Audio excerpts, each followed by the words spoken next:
Mi-août, c'est l'heure critique à la maison de la Nouvelle-Calédonie. Celle des derniers briefings avant le grand rush.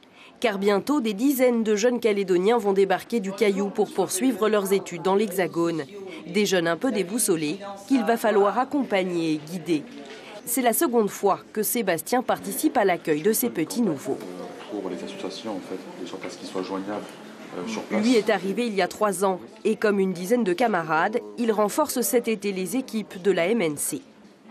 Aujourd'hui, me retrouver à cette place-là, je vois en fait le travail qui est fait en amont et qui est fait aussi en aval pour tous les étudiants qui arrivent ici à la MNC et qui sont accueillis du début jusqu'à la fin et qui sont suivis en fait à long terme. Normalement, Sébastien s'occupe des billets de train, mais il épaule aussi le responsable des arrivées à l'aéroport. Bonjour. Ah oui, donc du coup, vous allez vous déplacer avec mon collègue qui est là-bas. Aujourd'hui, 28 étudiants débarquent à Roissy. Des arrivants sans repère que Sébastien doit rassurer avec le sourire, lui qui est déjà passé par là. Ils sont déboussolés, ils sont un peu perdus, mais après on est là pour les aider, les orienter et les emmener après au BVJ pour faire toutes les démarches qu'il faut avec eux.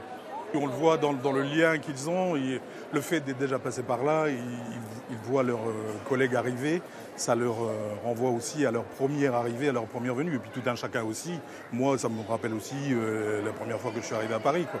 Voilà, donc c'est aussi enrichissant, quoi. Pris en charge par la maison de la Nouvelle-Calédonie, ces jeunes vont être briefés à Paris, puis rejoindre leur logement et leur futur lieu d'études. Le début d'une nouvelle vie, avant que chacun ne trace sa propre route.